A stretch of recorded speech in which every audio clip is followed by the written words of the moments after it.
Chapitre 36. Comment Gargantua démolit le château du gué de Vède et comment ils passèrent le gué.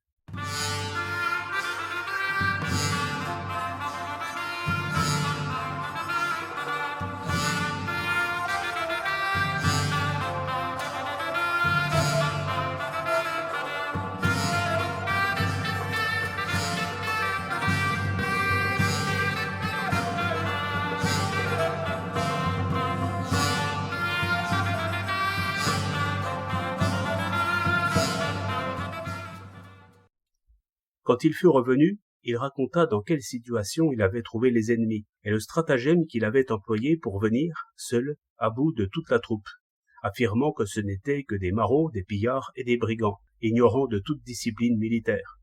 Il fallait se mettre en route hardiment, car ce serait très facile de les assommer comme bestiaux.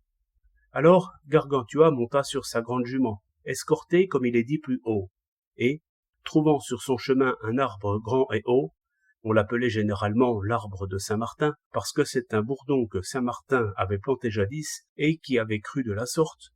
Il dit « Voici ce qu'il me fallait. Cet arbre me servira de bourdon et de lance. » Et il l'arracha de terre facilement, en ôta les rameaux et le décora pour son plaisir. Sur ces entrefaites, sa jument pissa pour se relâcher le ventre, mais ce fut si copieusement qu'elle en fit 7 lieues de déluge. Tout le pissa descendit au gué de Vède et l'enfla tellement au fil du courant que toute notre bande d'ennemis fut horriblement noyée, à l'exception de quelques-uns qui avaient pris le chemin à gauche, vers les coteaux. Gargantua, arrivé au droit du bois de Vède, fut avisé par Eudémon qu'il restait quelques ennemis dans le château. Pour s'assurer de la chose, Gargantua s'écria aussi fort qu'il put « Êtes-vous là ou n'y êtes-vous pas? Si vous y êtes, n'y soyez plus. Si vous n'y êtes pas, je n'ai rien à dire. » Mais un ribaud de canonnier qui était au machicoulis lui tira un coup de canon et l'atteignit à la tempe droite furieusement. Toutefois, il ne lui fit pas plus de mal en cela que s'il lui eût jeté une prune. « Qu'est-ce que c'est que ça? » dit Gargantua. « Voilà que vous nous jetez des grains de raisin? La vendange vous coûtera cher. » Il pensait réellement que le boulet fut un grain de raisin. Ceux qui étaient dans le château, absorbés au jeu de pille, coururent autour et aux fortifications en entendant le bruit, et ils lui tirèrent plus de 9025 coups de fonconneau et d'arquebuse, visant tous la tête. Ils tiraient si serré contre lui qu'il s'écria « Ponocratès, mon ami, ces mouches-là m'aveuglent, passez-moi quelques rameaux de ces saules pour les chasser. » Il percevait les boulets de plomb et de pierre comme si ce fussent des mouches à bœufs. Ponocratès l'avertit que ces mouches n'étaient autres que les salves d'artillerie que l'on tirait depuis le château. Alors, de son grand arbre, il cogna contre le château, abattit à grands coups les tours et les fortifications, et fit tout s'effondrer en ruine. De la sorte, tous ceux qui se trouvaient à l'intérieur furent écrasés et mis en pièces. Partant de là, ils arrivèrent au pont du moulin et trouvèrent tout le gué couvert de corps morts, en si grand nombre qu'ils avaient engorgé le bief du moulin. C'étaient ceux qui avaient succombé au déluge urinal de la jument.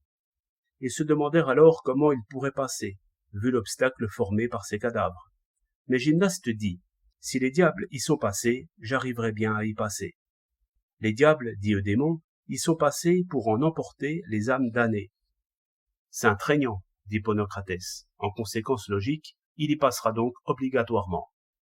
Sûr, dit Gymnaste, ou je serai en route. Et, piquant des éperons, il traversa carrément, sans que le cheval fût effrayé un seul instant par les corps morts, car, selon la doctrine d'Élienne, il l'avait habitué à ne craindre ni les esprits ni les cadavres. Non pas en tuant les gens, comme Diomède tuait les Thraces, ou comme Ulysse qui mettait les corps de ses ennemis aux pieds de ses chevaux, ainsi que le rapporte Homère, mais en lui mettant un mannequin dans son foin et en le faisant habituellement passer dessus quand il lui donnait son avoine. Les 3 autres le suivirent sans incident, sauf Eudémon, dont le cheval enfonça le pied droit jusqu'au genou dans la panse d'un gros et gras vilain qui se trouvait là, noyé, ventre en l'air. Il ne pouvait l'en retirer et il resta empêtré de la sorte jusqu'à ce que Gargantua, du bout de son bâton, répandit le reste des tripes du vilain dans l'eau pendant que le cheval levait le pied. Et, chose miraculeuse en hippiatrie, le cheval en question, au contact des boyaux de ce gros maroufle, fut guéri d'un suros qu'il avait à ce pied-là.